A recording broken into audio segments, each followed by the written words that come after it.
शिव पुराण रुद्र संहिता द्वितीय खंड 18वां अध्याय। शिव और सती का विवाह। ब्रह्मा जी बोले, नारद, जब मैं कैलाश पर्वत पर भगवान शिव को प्रजापति दक्ष की स्वीकृति की सूचना देने पहुंचा तो वे उत्सुकता पूर्वक मेरी प्रतीक्षा कर रहे थे।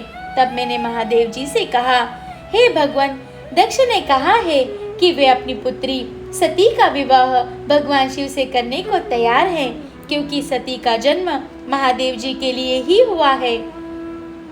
यह विवाह होने पर उन्हें सबसे अधिक प्रसन्नता होगी।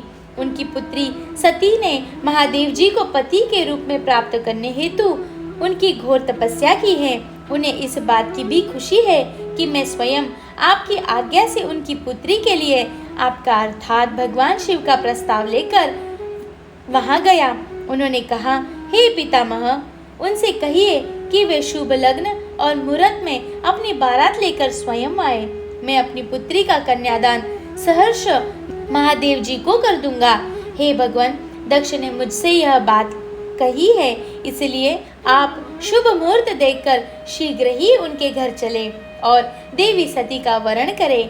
हे नारद, मेरे ऐसे वचन सुनकर शिवजी ने कहा, हे संसार की सृष्टि करने वाले ब्रह्मा जी, मैं तुम्हारे और नारद जी के साथ ही प्रजापति दक्ष के घर चलूंगा। इसीलिए ब्रह्मा जी, आप नारद और अपने मानस पुत्रों का स्मरण कर उन्हें यहाँ बुला ले।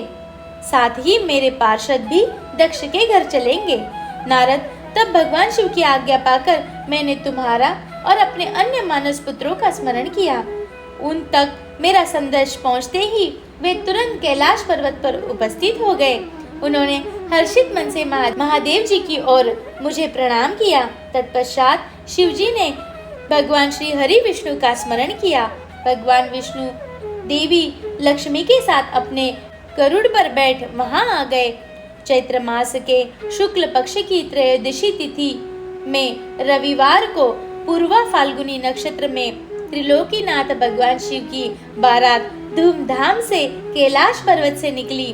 उनकी बारात में मैं, देवी सरस्वती, विष्णु जी, देवी लक्ष्मी, सभी देवी देवता, मुनि और शिवगण आनंद मग्न होकर चल रहे थे। रास्ते में वे खूब उत्सव हो रहा था। भगवान शिव की इच्छा से बैल, बाघ, सांप, जटा और चंद्रकला उनके आभूषण बन रहे थे। भगवान शिव स्वयं नंदी पर सवार होकर प्रजापति दक्ष के घर पहुंचे। द्वार पर भगवान शिव की बारात देखकर सभी हर्ष से फूले नहीं समा रहे थे। प्रजापति दक्ष ने विधि पूर्वक भगवान शिव की पूजा अर्चना की। उन्होंने सभी देवताओं का खूब आदर सत्कार किया तथा उन्हें घर के अंदर ले गए।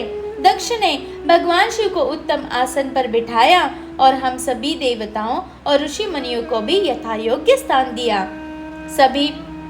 सभी का भक्ति पूर्वक पूजन किया। तत्पश्चात दक्ष ने मुझसे प्रार्थना की, मैं ही वैवाहिक कार्य को संपन्न कराऊं। मैंने दक्ष की प्रार्थना को स्वीकार किया और वैवाहिक कार्य कराने लगा।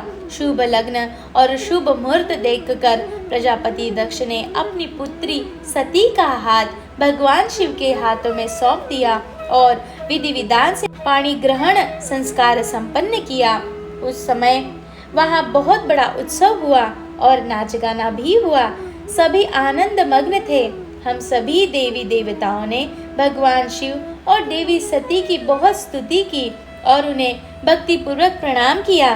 भगवान शिव और सती का विवाह हो जाने पर उनके माता पिता बहुत प्रसन्न हुए और महादेव जी को अपनी कन्या का दान देकर प्रजापति दक्ष कृतार्थ हो गए। महेश्वर का विवाह होने पर पूरा संसार मंगल उत्सव मनाने लगा।